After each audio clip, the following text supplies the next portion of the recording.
here's the deal. I'm about to play the second extra bonus mode, which is Little Miss, based on Natalia. And I did the struggle, and I'm not I'm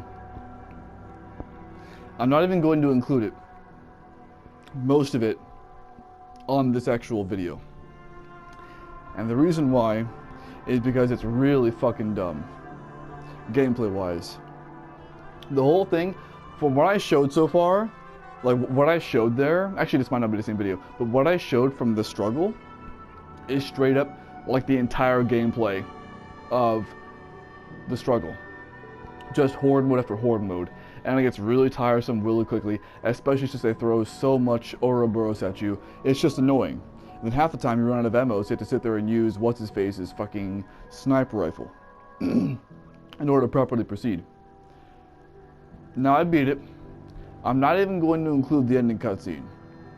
And the reason why I'm not going to include the ending cutscene is because, as I said before, whether Moira or Claire shoots Neil and kills him depends on which ending you get. I got the bad ending where Claire shoots him, even though I should have gotten the good one where Moira shoots him. And I'll do more on that in my second review for this game, because that was I did my first one. This is kind of my second review for the game that I'm going to do after I get done with Little Miss. But the ending for Struggle directly ties in to the positive ending for the game. And I know what the positive ending for the game is. I understand how the whole story works. I'll go over the whole thing in the ultimate review. But I'm not gonna show the cutscene because it makes no sense with the story that played out for me. Because I got the bad ending, I'm sure as fuck not about to sit there and play again for the fucking good ending. You can suck my dick. I'm sorry. Let's see. Yeah, episode select. Well, actually, you can do episode select. Yeah, here's the thing though. Even so, the final. Oh, damn, so this thing actually switched because I never tried episode select. So this damn thing put me on, the adaptive difficulty put me on casual from episode 2? Damn. Seriously, I seriously didn't know that. Wow. B, B, B, A, B, A, B, B.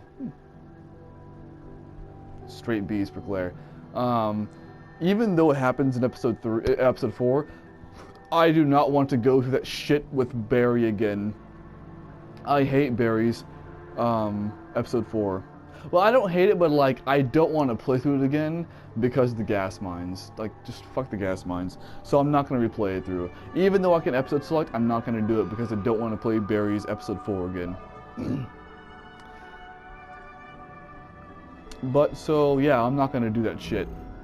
And so the struggle goes off of the good ending, so I'm just not even gonna try it. This is a Little Miss about Natalia. I will, however, in the second ultimate final review, go over what happens in the struggle. I'll take it into account, and the good ending.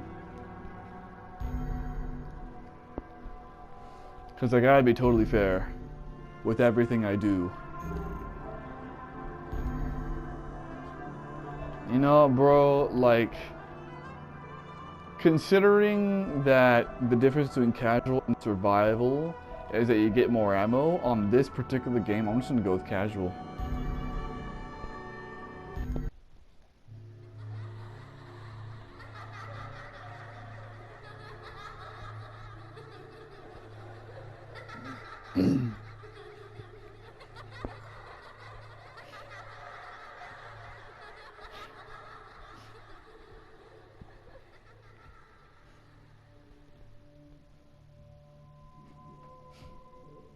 Hiya, Natalia.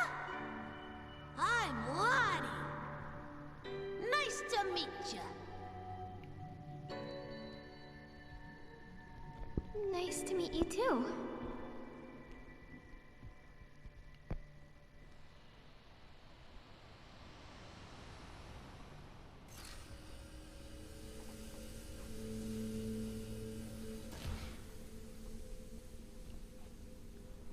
Lottie? Lottie? Where did you go? What's the matter? Natalia. Huh? You look just like me. Oh, but I am you. Now, tell me why you're so upset.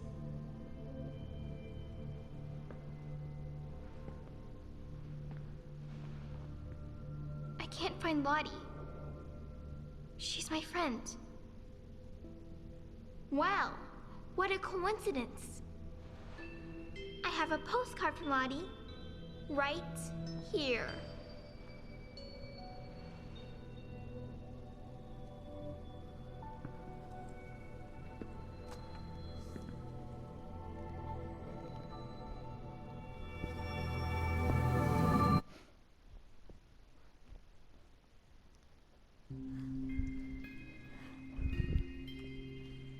Dear Natalia, why did you leave me behind?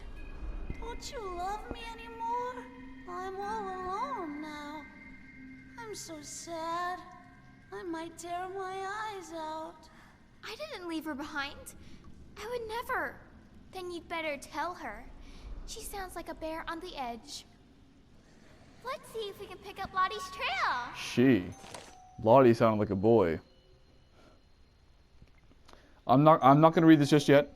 You can read for your I'm not reading this just yet. Not gonna lie, I don't want to be a negative Nancy here, but I feel like this episode is gonna be fucking stupid. Just I gotta say straight up. But for the story material, I still want to be as fair as possible to the game when I ultimately review it again. So, alright, now I'll read it. If Natalia is found by the enemy, you will fail the mission. What further? Natalia cannot sense enemies here. Well, I'm going to gather that's because Natalia probably doesn't have the ability to sense enemies here, because the other Natalia probably gives her the... Okay, Dark Natalia, however, can move out freely without being seen by enemies. She can also sense the location of enemies. Yep. Okay, well, this is going to be really fucking dumb. I can't switch to her? A monster. What do we do? It'll kill you if it sees you. No shit. It won't see me. I'll be careful. Why can't I switch? Jesus Christ.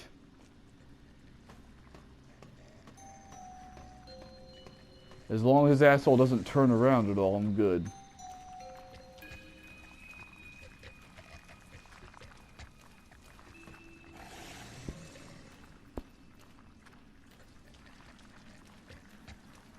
Well, thanks shit. Since she can't be sensed by enemies, I'm going to assume that she is in fact a nightmare. There's another one up ahead. Really? Oh, okay, Where? so she's I just don't guiding see me. anything. I can see them. Or not. Want me to show you where? Can now show the letting by pointing at it. However, Dr. Natalia cannot open doors or obtain key items. Utilize your abilities to help her reach her But destination. it's Yeah, I too gotcha. dangerous. I'm not afraid. They can't hurt me.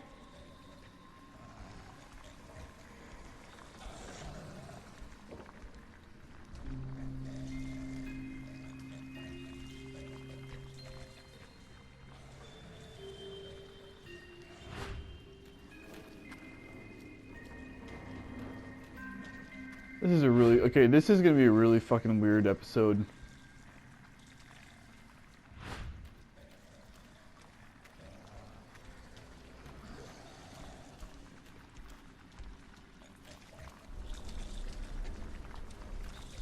Alright, come on.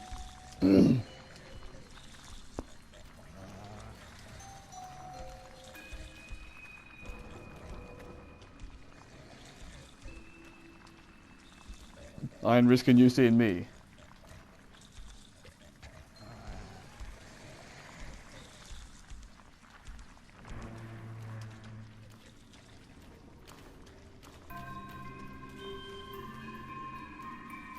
Whew.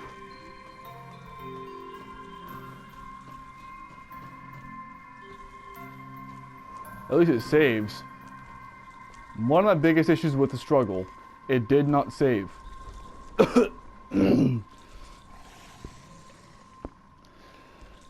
So if I wanted to do shit, I had to do it all over from the beginning, and I actually did have to start over like twice.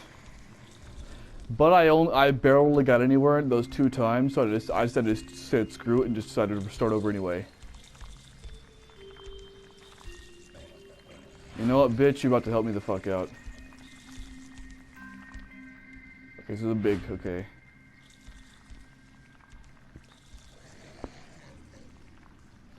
Come on, asshole, I'm getting tired of this shit.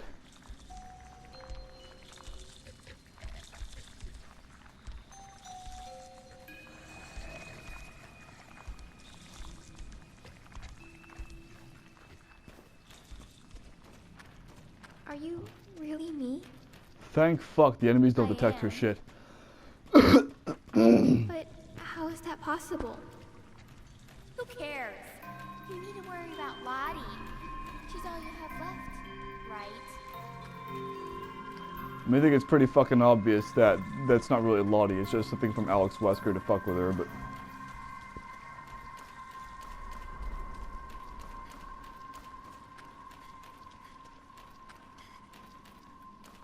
Asshole. Yeah, this is... I'm not gonna lie. I'm not really caring about this episode much right now. Stay close. I'll say this. Stay right where I can see you. It's a unique concept, I but will. I don't really care for it.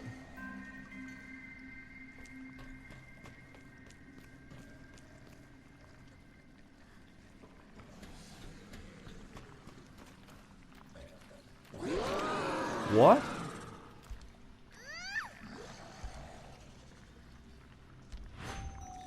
Looks like you're...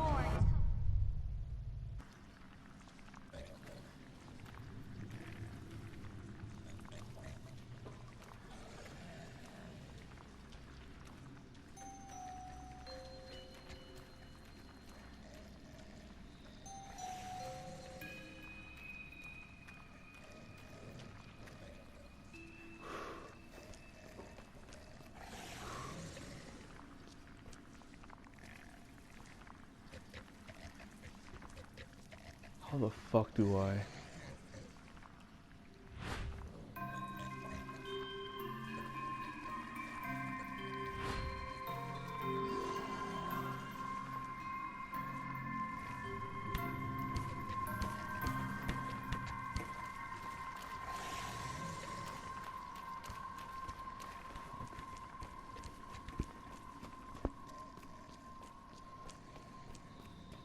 Do you remember what happened on this island? No, just that it was something bad.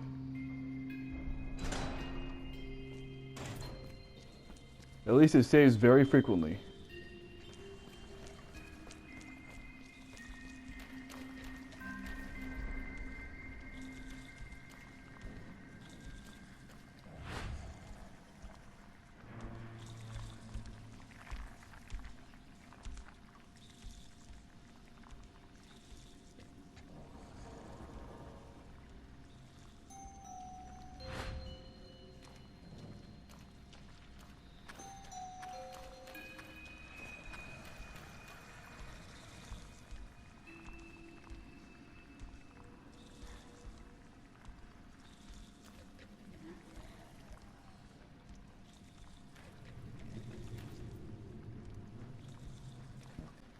Alright.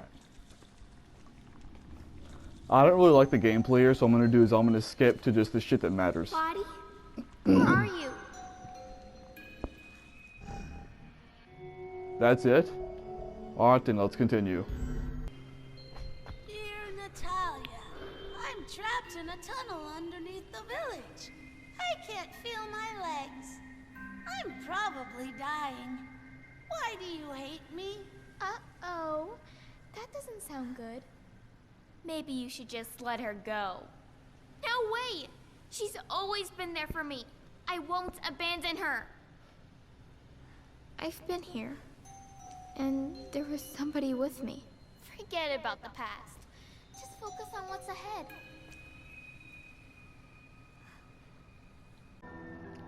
Alright, this is it, my final review. I played through both The Struggle and Little Miss. Both their gameplay, though, was so fucking stupid that I don't even care to show it all. I've already pointed out why I'm also not showing the ending for The Struggle. As for Little Miss, honestly, like, I don't really care for it. Like, it's just kind of superfluous bullshit. Like, straight up. Like, it gets you to where Natalia first meets Barry. And it pretty much explains why Natalia has the ability to sense enemies. Which, honestly, like, I don't really care. So I'm not going to include the ending cutscene for that one either. Now here's the deal. Between the good ending and the bad ending. Bad ending that I got, Moira does indeed die. Which is why, you know, you don't get the epilogue at the end. In fact, the bad ending's not even really canon. The good ending is really one that's canon, which pisses me off because I didn't get it. And I'm not going to go back and get it. I don't give a fuck. But, so, bad ending, you know, Alex takes over Natalia's body, the whole shebang. And she walks away from Barry. Good ending, Natalia does not get killed by Alex. She knocks Barry out of the way, but she's trying to get to Alex. I mean, she's trying to get to Natalia. Now here's where the struggle comes into play. Because in the struggle, the old fucker finds out what happens to his daughter, and he gets really depressed over it. He has an illness, and he reserves himself to die because of the illness. Which is what you see in Barry's campaign. So, Moira tells her to try and just basically, you know, do whatever, fuck off. So Moira leaves. So Moira's on the island still when Barry and Natalia are there. Moira's still there, they just don't cross paths during the course of the game. Now here's the thing too, is that Claire is also active. Claire, after she lands in the ocean, is inexplicably saved. And she sees Barry there, you know, she tells her that Moira's probably dead. But since it's his daughter, Barry does not sit there. He does not give up. He keeps going. He keeps he puts assiduous work into himself to go to the island anyway and see if he can't find Moira. Because, you know, even on false hope, he's trying to just find closure for himself. Which you know, I mean, if you're a devoted father, you might do that. So that's how come Barry's there. Little Miss gives a retarded explanation as to why Natalia is where she is. It's honestly so dumb that it's not even worth mentioning. Just, okay, like, as I predicted, fucking the postcards are bullshit in order to lure Natalia to Alex Wesker. Dark and Natalia pretty much becomes like a part of regular Natalia, giving her the senses, and then she ends up where Barry is. That's all it is. It's dumb. I don't like it at all. Now, Moira's on the island at the same time. Now, Claire is also Claire in Barry's storyline has recovered, and she's back to business as usual, doing shit. I'm saying a lot. I'm using a lot of filler words. I apologize for that. If you've ever been to an English class, you know what filler words are. Like, forgive me. I don't script this shit. Or like even do bullet points. You know, I'll go over it how I do my commentary once I get done with this review, because of the sake of the filler words. Now Claire is doing her own shit. So what happens though is that after Moira comes back, and since she's gotten over her fear a little bit of firearms, because she had to use one in order to save Claire. She shoots Alex Wesker in order to keep her away from Natalia, who, we're in this ending, Natalia's still Natalia. Barry gets up, and all three of them run together and regroup outside. Claire's up and about now, so Claire comes with the helicopter. I would just be showing this shit. The reason I'm explaining this shit and not just showing it is because I don't have footage for the good ending because I didn't get it, and I don't care to show the struggle ending because it coincides with the good ending. So that's the filler word again. Alex Wesker comes outside to try and get Natalia again, but all four of them work together and defeat Alex Wesker once and for all, killing the bitch, and they all escape. And that's when the epilogue comes into play, where, you know, Claire's in the car, and then the other three are all there. So, Natalia is in fact Natalia in the epilogue because it's the good ending. The only flaw I give is Barry's character. Well, two flaws actually. Flaw number one, because I'm like, even though I didn't get the good ending, I'm not basing my review solely necessarily on my gameplay. I'm basing it on the game as a whole, so I'm taking the different endings into account. There are two things that bother me still, even with a good ending. One, how the fuck did Claire get found? And I know why they don't cover this, because they don't fucking know. Straight, the writers don't know. And the other one is, why is it that Barry adopted Natalia? His whole grieving situation was that he thought Moira was dead. He knows now that Moira is alive. He's known Natalia for approximately a single day. Why adopt Natalia? I don't understand it, but whatever. It's what it is. So now with all that out of the way, my opinions, I'm not going to go over the whole review. I'm not going to do like a whole breakdown again, because I've already done one review. I'm going to keep the first review there, because as far as I'm concerned, my rhetoric was right. I was alright, good to go. I've already done my regular review. My thoughts on gameplay haven't changed. My thoughts on the story have changed because of what I know now. So, you know what? I'm not going to give a letter grade. You know, I don't know if I'm going to keep giving games letter grades anymore, because like, I don't know. I mean, it doesn't really mean anything. Like the letter grades, like I just did it one time for the Resident Evil 3 reimagining. Like, they don't really mean anything. They really don't. I mean, it's like, it's not really arbitrary or capricious, for instance, but like it doesn't really mean anything. Like, I'm already giving my thoughts on this shit. What does a letter grade add to it? You know what I'm saying? At least that's my thoughts. Like, what does a letter grade add to this? I mean, it's like the school system, you know? Assignments, you get an A. Fucking homework, quizzes, pop quizzes, you get A's in all of them. You get an F on the test. Congratulations, your final grade is an F. Like, it just doesn't make any sense to me. Yeah. And I know I'm using the analogy, and once it doesn't make any sense to me, I don't mean necessarily just the analogy of the school grades, just the grade together. Like, the letter grade doesn't really mean anything. So I think I'm going to stop using that now. What I'll do is I'll either use a letter grade system or I'll use a 1 out of 10 system for how much I like the game. Now, I gave it a B+, I think, the first time around.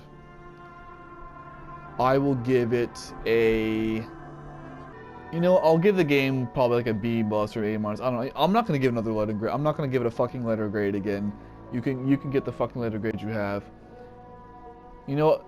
Let's just call it an A-, maybe? I'm not going to give it... I'm not going to give it, goddammit. Interpret my letter grade for the final thing how you will. Know that I like the game more now than I did before.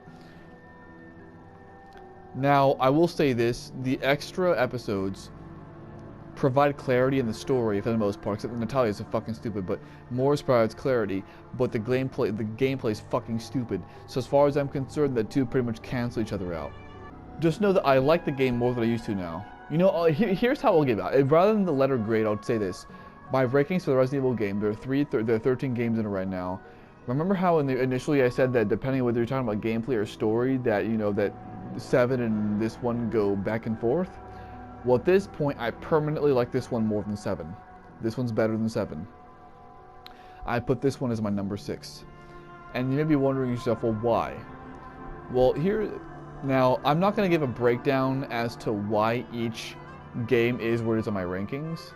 Like I could, but I'm not going to, and the reason why is because that would be its own video. I could do that, but like, and I would do that, but I'm not gonna do that unless someone wanted it. If it was ever requested, I would do it, but I'm not gonna do it just on my own. But that would be its own video, and in fact, it might even be more than one video, straight up. That might be several videos worth of content, because that would take a while for me to explain everything. But as far as the reason why 4 goes above this game, honestly, the main reason, when it comes to 7 has a great opening and has a good atmosphere. It really does. The Baker family is excellent. There we go again. The plot twist is also pretty. The plot twist is actually good too, with Evelyn and the old grandma bitch. It's a good twist. My primary issue with 7 is that once you get towards the end of the game, it loses its atmosphere and tension and becomes really just action oriented. That's my issue with 7. That's the reason why I like Revelations 2 better. Straight up. That's the reason why. But that being said, 7 is still number 7 on my list. So, I mean, it's pretty much right smack dab in the middle. As I said though, I'll go ahead and go over, you know, as a bonus, like I said, once I'm done, that's pretty much the review. Once I'm done with the final review, just know that I like Revelations 2 better than now. So I give it a B plus a 4. You can translate to whatever letter grade you want. Probably an A somewhere, who knows, B plus plus, I don't know, give it whatever the fuck you want. Okay, so anyway, because of the filler words, you want to know how I do my here's how I do my commentary. Not as far as what I say, but as far as like how I manage the shit that I do say overall. The only part, okay, none of it is scripted. None of my commentary I ever do is ever scripted. There are only 2 instances in which it's even I'll say bullet pointed, where it's not really scripted, but I know shit that I'm going to talk about. One is the introduction for any given game. For the introduction for any given game, there is basically like a bullet pointed like mental list of shit that I know I'm going to talk about. And every once in a while, and I'm not gonna lie, sometimes I do even kind of rehearse it, just to make sure I have it down, almost like a speech. So to some degree, some introductions are like semi-scripted, because there are some of them where, like, for certain aspects of it, I do say exactly what I mean to say, and yet I still trip up over it all the time. That's only for some of them, though. Like both the Resident Evil 2 and 3 reimaginings were both semi-scripted in their introductions. I kind of knew what I was going to talk about initially anyway. But even then, I still fuck up sometimes, because when I actually get to the introduction, there'll be like a bullet point or like a topic or two that I'll forget about. So what I do, and you don't know, and I don't think viewers notice this, because the fact that I usually just keep it in the menu like this, and especially if it's like silent and shit. But what I'll do, like when I'm initially recording this shit, I might miss like a topic or two, but they'll end up in the finished product that actually goes up.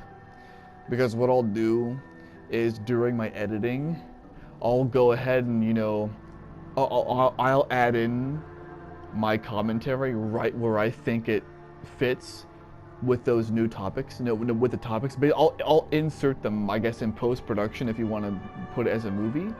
And so it all ends up in there anyway. But as I recorded initially, sometimes even fuck shit up like that. The only other time in which anything is even these things aren't even semi-scripted, this is just bullet points, is that when I play some of these shits, when I say shits I mean these video games, there might be a point, because so like sometimes, I don't always do this, but sometimes what I'll do, especially, I do this actually mostly when I'm in the shower. I'll be straight away, usually I do it when I'm in the shower, because when you're in the shower you think about shit a lot. I will think about certain aspects of a game that I'm currently recording when I'm in the shower, and then a thought might occur to me there, and I'll be like, you know what, that's a good point. And I might take that, and then as soon as I start recording again, I might go ahead and just do commentary about it. Which is the reason why like, if there might be like, at the 22-minute mark of a video, I might start saying a whole lot of shit. That's probably why. Now, aside from that, I don't, like, every single thing I say is ad hoc. And the reviews that I do are kind of the same way. They're bullet pointed, but they're not really, they're less scripted than the introductions are. But yeah, that's pretty much how I do commentary. So, yeah, that's pretty much it.